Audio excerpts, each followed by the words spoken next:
Bienvenue à tous à cette page rétrospective de l'actualité qui a marqué la semaine ici en République démocratique du Congo. Le début de la semaine a été marqué par la triste nouvelle du crash d'un jet à Bukavu et qui a coûté malheureusement la vie à l'honorable Augustin Katumba Mwanke. Sa dépouille mortelle a été ramenée lundi à Kinshasa. Le début de la semaine a été aussi marqué par le bilan de l'Agence nationale pour la promotion des investissements en République démocratique du Congo pour l'année 2011. L'actualité de la semaine, c'est aussi l'annulation de la marche des chrétiens par le gouverneur de la ville de Kinshasa, André Kimbutayango. Suivez.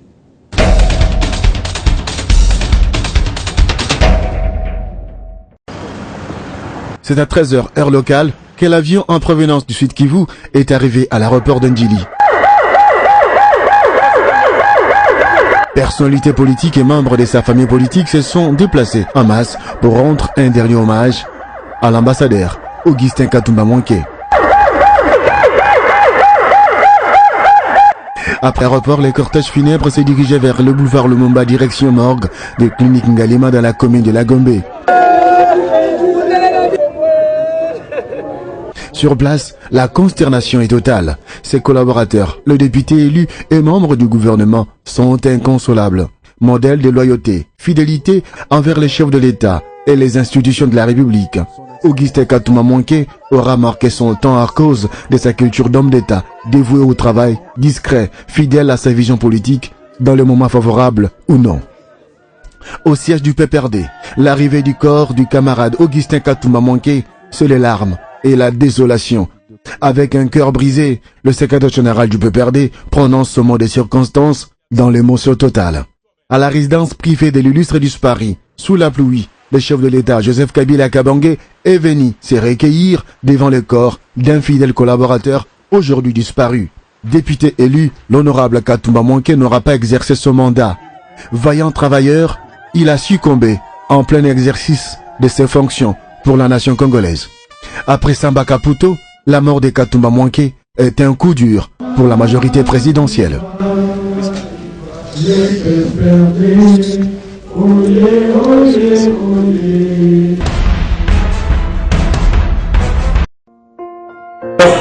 Il y a vraiment pas de signification. Pour moi, c'est tout à fait normal. Je suis né ici, j'ai grandi ici. Pointe de Séchelles. Les habitants de Pointe, ce sont mes frères, ce sont mes amis, ce sont mes oncles, ce sont mes parents, ce sont mes tantes, ce sont mes nièces et tout ça. Et donc il ne faut pas que de temps en temps vous me preniez comme si j'étais un extraterrestre. Né à Puerto dans la province du Katanga, Augustin Katumba Mwanke est marié, père de 3 enfants, toutes des filles. Ingénieur mécanicien, diplômé de l'université de Kinshasa, il a commencé sa vie dans une banque où il devient directeur en Afrique du Sud. Homme de terrain qui a évolué également dans le secteur minier en Afrique du Sud comme en RDC, Katumba Mwanke était aussi un homme politique avéré qui agissait surtout dans l'ombre. Une fois gouverneur de la province du Katanga, 2 fois élu à la députation nationale, il a longtemps côtoyé le milieu présidentiel avant d'être nommé conseiller personnel du chef de l'État Joseph Kabila, qui lui a également donné la charge de la structure politico-administrative de la majorité présidentielle. Grosse perte donc pour cette plateforme qui a su braver plusieurs difficultés, notamment dans la gestion publique et politique, grâce aux qualités diplomatiques et lucidité dans les relations humaines de l'illustre disparu. L'homme a lié plusieurs valeurs, notamment la loyauté et surtout la rigueur, valeurs qui ont fait de lui un des artisans indéniables du développement de la province du Katanga et la République démocratique du Congo, qui ne l'oubliera jamais.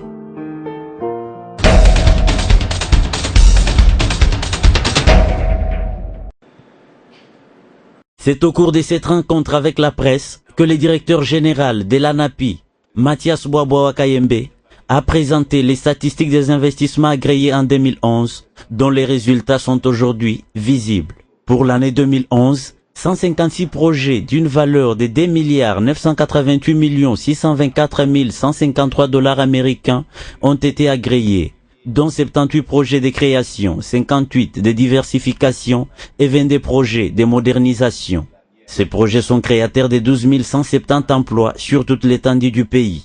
Les Congolais viennent en tête du classement avec 75 projets suivis des Américains, des Indiens et des Chinois. Les Libanais, quant à eux, viennent en dernière position avec 4 projets seulement. Mathias Boabo Wakayembe a profité de l'occasion pour lancer un message vibrant aux investisseurs nationaux qu'internationaux. Les investisseurs qui ont peur pour venir investir au Congo, et je voudrais leur dire de ne pas avoir peur. Parce que chaque fois que des gens, nous recevons beaucoup d'étrangers ici, chaque fois qu'ils viennent ici et puis ils circulent un peu dans la capitale, pendant une journée ou deux, ils viennent ici pour nous dire « Ah, mais on nous a dit autre chose, nous découvrons ici autre chose. » Donc c'est intéressant. Par rapport au marché de la RDC. Le marché de la RDC, c'est un marché qui est minier, qui est forestier, qui est agricole. Et ce marché permet facilement aux gens qui s'implantent en RDC de gagner facilement de l'argent. En sa qualité de conseiller du gouvernement en matière de promotion des investissements, ANAPI suggère la suppression du numéro d'identification national, car faisant double emploi avec l'immatriculation au nouveau registre des commerces. Elle a également suggéré la libération complète de la fonction des notaires pour la promotion d'une image positive de la RDC comme pays idéal de destination des investissements en Afrique.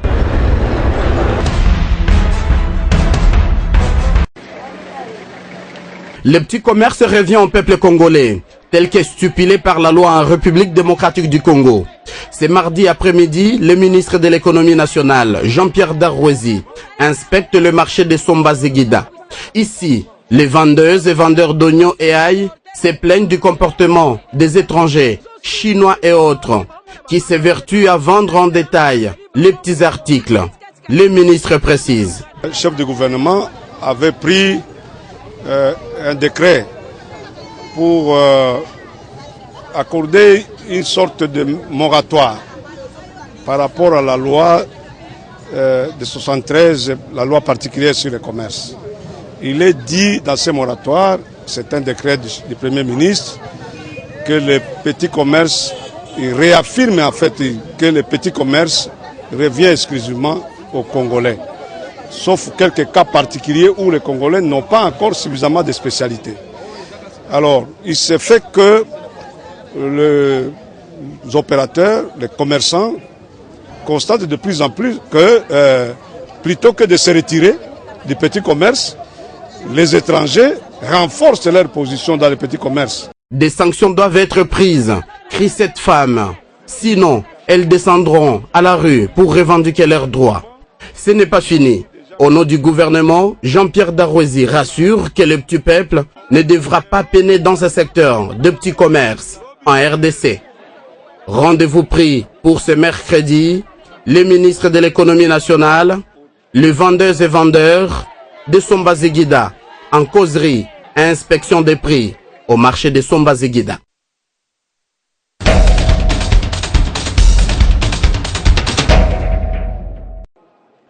Sous commission d'accueil, de logement et d'enregistrement des députés élus et réélus, toutes les dispositions sont prises pour une totale prise en charge de représentants du peuple congolais par l'administration de l'Assemblée nationale. Et dans cette salle de banquet du Palais du Peuple, les tout derniers remplissent la fiche individuelle de renseignement. Ils passent ensuite à la capture pour un macaron provisoire donnant accès aux plénières de la session extraordinaire. Mais quels sont donc les enjeux de cette session? Vers l'article 114 de la Constitution, à savoir la validation des pouvoirs, la mise en place du bureau provisoire, l'élection du bureau définitif et, à mon avis, si nous étions à une session inaugurale de l'Assemblée nationale, je souligne bien, on aurait dû rédiger un règlement intérieur, mais cette fois-ci, je crois qu'il va falloir quand même revisiter le règlement intérieur parce qu'il y a des dispositions constitutionnelles et légales qui doivent être intégrées, notamment le droit de retour que nous avons introduit en février, je crois, l'année dernière, et les éléments liés à la loi portant statut de l'opposition. L'épineuse question de la participation des 42 députés élus de l'UDPS, Étienne Tshisekedi, aurait trouvé la réponse. Car des sources concordantes au Palais du Peuple, nous avons appris que quelques-uns d'entre ces élus se seraient fait enregistrer. De leur nombre, Alexis Moutanda, l'élu de la ville de Mbujimaï, et Timothée Kombonkisi, L'élu de Madimba dans le Bas-Congo est doyen d'âge qui pourrait diriger le bureau provisoire de la Chambre basse si réellement le chef de son parti revenait sur sa décision.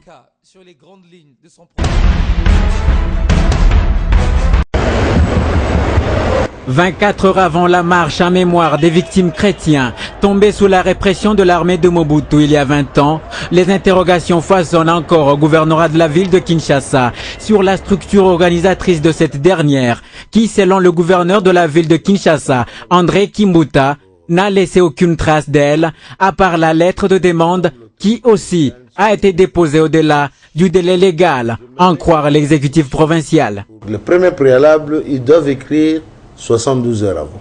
La marche se tient le 16 février, ils ont écrit le 14 février. Vous voyez, le délai n'est pas respecté.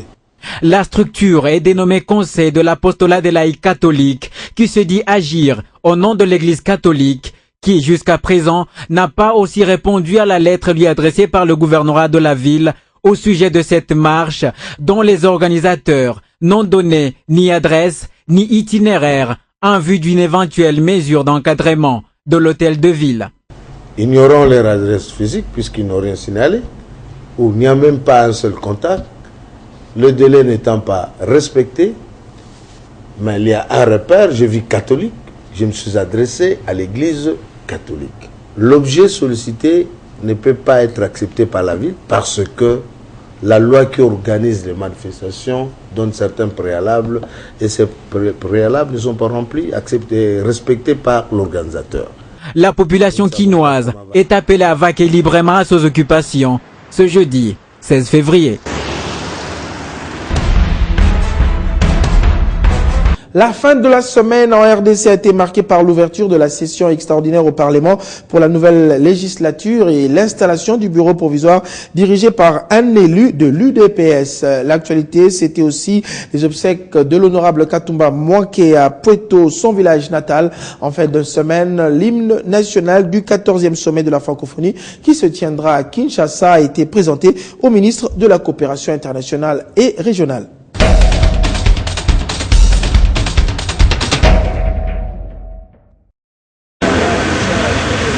L'entrée officielle du Palais du Peuple. Les députés arrivent chacun à son tour, après une fine pluie qui a arrosé Kinshasa depuis les petites heures matinales. Et l'accès dans les halls principales est bien filtré par le service attitré. Dans la salle de congrès, la majorité du peuple congolais est représentée par ses élus. Quelques-uns sont des figures bien connues du public, d'autres des illustres inconnus. Parmi les invités de marque de l'administration de l'Assemblée nationale, quelques ambassadeurs accrédités en République démocratique du Congo. Le premier exercice apparemment administratif, mais très significatif pour siéger. L'appel nominal qui dégage la présence dans la salle de 350 députés, 132 absents et 18 sièges encore à pourvoir. Juste après, c'est le début des étapes importantes. L'adoption de l'ordre du jour, les mots d'accueil, la désignation ainsi que l'installation des membres du bureau provisoire. Patrice Mandjouboulé, le secrétaire général de l'Assemblée nationale et président de la séance inaugurale, qui salue la maturité et le sens élevé du patriotisme du peuple congolais, souligne la délicatesse de la mission confiée aux élus. Autre moment fort, le transfert du pouvoir au président du bureau provisoire de cette chambre. Timothée Kombonkisi, l'élu de Madimba et doyen d'âge, ses deux secrétaires, Patrick Mouyaya et Mutula Lumba, ont témoin pour vérifier et valider le pouvoir des élus et préparer l'élection, ainsi que l'installation du bureau définitif. Mais pour accomplir cette mission, Kombonkisi veut rompre avec le passé des antivaleurs, dit-il. Les Congolaises et Congolais qui nous ont élus attendent de nous le changement dans notre manière de nous comporter, dans notre manière d'agir, dans notre manière de servir l'État. Et le bureau provisoire, qui redoute la jalousie du temps, convoque une plénière pour ce vendredi 17 février.